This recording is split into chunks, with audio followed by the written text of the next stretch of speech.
Good morning students.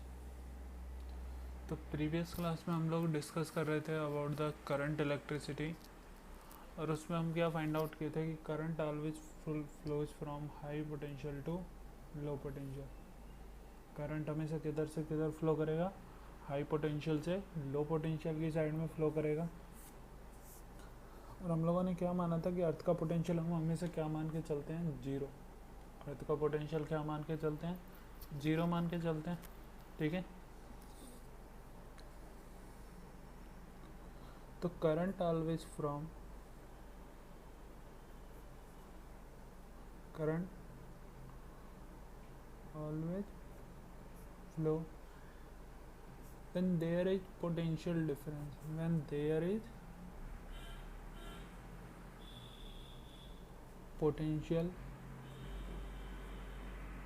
difference between two points, between two points। ठीक है। तो देखो कैसे हम लोगों ने क्या लिया, एक सर्किट लिया और यहाँ पर इसमें क्या एक बल्ब कनेक्ट कर दिया, और अभी हमने इस बल्ब से कोई भी बैटरी कनेक्ट नहीं किया, कोई भी battery connect, no battery is connected, no battery is connected. तो जब हमने इससे कोई भी बैटरी कनेक्ट नहीं की है तो क्या ये बल्ब जलेगा? क्या ये बल्ब जलेगा? नहीं, तो बल्ब नहीं जलेगा। ठीक है। Then the bulb not light. ठीक है। इस पॉइंट को मैं क्या मान रहा हूँ? ए, और इस पॉइंट को क्या मान रहा हूँ? बी। ठीक है। ऐसा क्यों होगा? क्योंकि हमने इससे कोई भी बैटरी कनेक्ट नहीं की है, कोई भी बैटरी कनेक्ट नहीं की है। तो इन दोनों जो पॉइंट है ए और बी, ये दोनों जो क्या है? पॉइंट है ए और बी, इन दोनों का जो पोटेंशियल है, potential of A is equal to क्या होगा? Potential of B. तो करंट हमेशा कब फ्लो करेगा? जब there is a potential difference between two point. लेकिन यहाँ पर तो कोई भी पोटेंशियल डिफरेंस नहीं है, V A minus V B is equal to क्या हो जाएगा? जीरो। तो जब तक कोई भी पोटेंशियल डिफरेंस जनरेट नहीं होगा, कोई भी करंट फ्लो नहीं करेगा।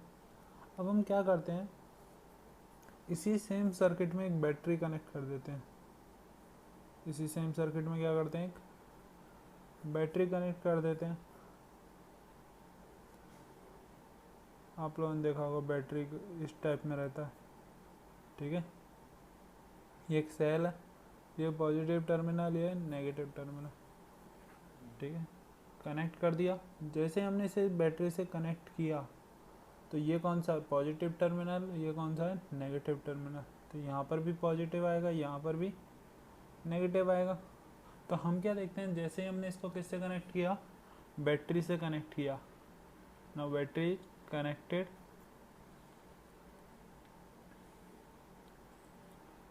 ठीक है। तो इस पॉइंट का पोटेंशियल, यदि मैं ये पॉइंट ए मानता हूँ और ये पॉइंट क्या मानता हूँ? बी, तो मैं इसे ए मान सकता हूँ, इसे भी क्या मान सकता हूँ? बी। तो जैसे ही हमने बैटरी कनेक्ट किया, यहाँ पर क्या जनरेट हो गया? एक potential difference, V A minus V is equal to V. और जैसे ही हमने बैटरी कनेक्ट की तो क्या हो गया? बल्ब जल गया। ठीक है। तो करंट हमेशा कब फ्लो करेगा? तो बल्ब जलने का मतलब क्या हुआ? क्या सर्किट में करंट फ्लो किया? सर्किट में करंट क्या किया? फ्लो किया।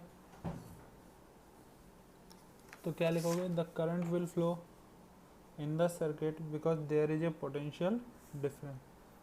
Current will flow in the circuit because by applying the battery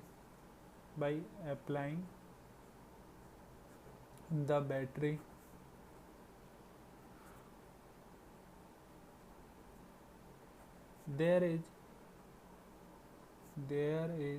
a potential difference generated between A and B। क्या हो गया, जैसे हमने उसको लगाया क्या हो गया, पोटेंशियल डिफरेंस जनरेट हो गया, और जैसे ही पोटेंशियल डिफरेंस जनरेट होता है सर्किट में क्या फ्लो करने लगता है, करंट फ्लो करने लगता है। ठीक है, तो करंट हमेशा कब फ्लो करेगा, जब दो पॉइंट के बीच में क्या हो, पोटेंशियल डिफरेंस हो। अब हम हर बार बैटरी को ऐसे नहीं बनाते हैं, हम बैटरी को हर बार ऐसे नहीं बनाते हैं, तो ये लिखना representation of battery, representation of battery. Battery का जो रिप्रेजेंटेशन है वो हमेशा हम इस टाइप में करते हैं, बैटरी का रिप्रेजेंटेशन हमेशा इस टाइप में होता है। और ये जो वाला डंडा है बड़ा वाला, ये तो किस पर रहता है, हाई पोटेंशियल पर, इससे तो हम क्या मान के चलते हैं, हाई पोटेंशियल। और ये जो छोटा वाला डंडा रहता है ये, इसको हम क्या मान के चलते हैं, लो पोटेंशियल पर। देखा होगा, यदि हम देखें तो इस टाइप में सेल रहता है, ठीक है, इसी टाइप में रहता है सेल। तो ये वाला तो कौन सा हो गया, पॉजिटिव, और ये वाला कौन सा हो गया, नेगेटिव। तो पॉजिटिव हमेशा किसको रिप्रेजेंट करता है, हाई पोटेंशियल को, नेगेटिव किसको रिप्रेजेंट करता है, लो पोटेंशियल को। तो ये किसका रिप्रेजेंटेशन है, बैटरी का। तो बैटरी को हम इस टाइप में नहीं बना के अब से कैसे बनाएंगे, इस टाइप में, जहाँ पर भी बड़ा डंडा दिखेगा वो हमेशा किस पर रहेगा, हाई पोटेंशियल पर, और जहाँ पर छोटा वाला डंडा रहेगा वो किस पर रहेगा, हमेशा लो पोटेंशियल। ठीक है,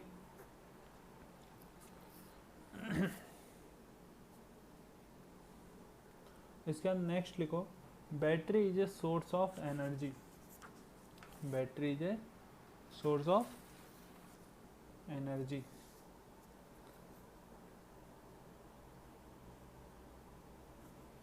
battery is a source of energy.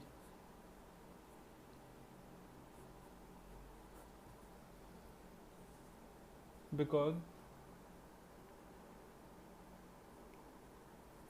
In the, अब मैं बैटरी को सेल बोलूँगा, बैटरी को मैं क्या बोलूँगा हर बार, सेल बोलूँगा। Because in the cell,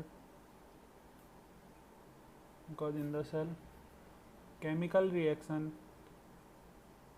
chemical reaction occur, chemical reaction occur, due to which energy release, जिसकी वजह से क्या होता है, एनर्जी रिलीज होती है। ठीक है, तो बैटरी क्या है, सोर्स ऑफ एनर्जी है। उसका रीज़न क्या है, क्योंकि जब भी हम कोई भी सेल लेंगे, आप लोगों ने देखे होंगे बहुत सारे जो सेल टॉर्च में यूज किए जाते हैं, घर में इन्वर्टर, वो सब किसका सोर्स है, एनर्जी का। उसमें कंटिन्यूसली क्या होता रहता है, केमिकल रिएक्शन होती रहती है, और उन्हीं केमिकल रिएक्शन की वजह से क्या होता है, लगातार एनर्जी रिलीज होती है, और उसी एनर्जी की वजह से क्या होता है, सर्किट लगातार कंटिन्यूसली, सर्किट में करंट फ्लो होता है। ठीक है, तो बैटरी किसका सोर्स हो गया, एनर्जी का, क्योंकि लगातार बैटरी के अंदर क्या होती रहती है, केमिकल रिएक्शन होती रहती है। ठीक है, तो इसके बाद नेक्स्ट लिखो, definition of 1 ampere, definition of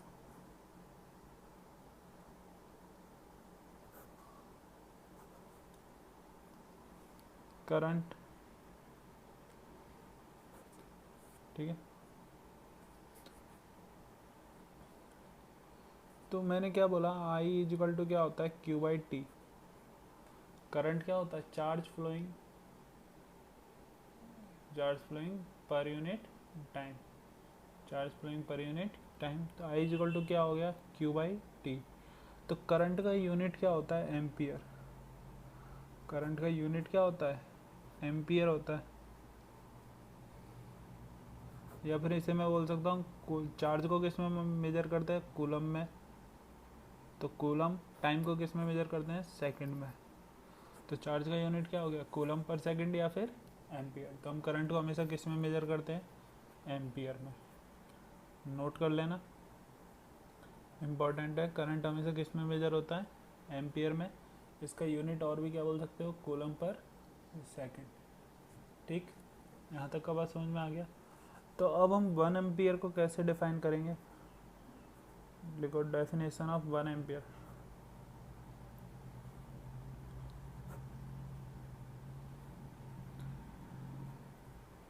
one ampere,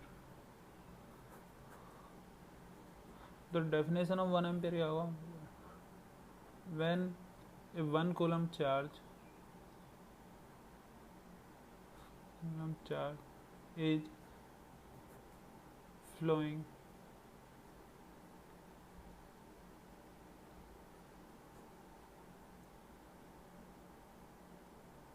when a 1 coulomb charge is flowing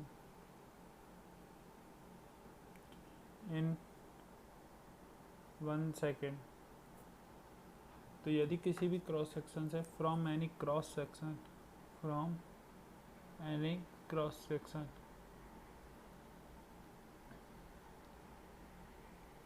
तो यदि किसी भी क्रॉस सेक्शन से 1 सेकंड में 1 कूलम चार्ज पास होता है, then the current is 1 ampere. उस टाइम करंट क्या होगा, 1 एम्पियर रहेगा। ठीक है, तो यदि किसी भी क्रॉस सेक्शन से 1 कूलम चार्ज कितने सेकंड में पास हो, 1 सेकंड में पास हो, तो उसमें जो करंट होगा वो कितना रहेगा, 1 एम्पियर।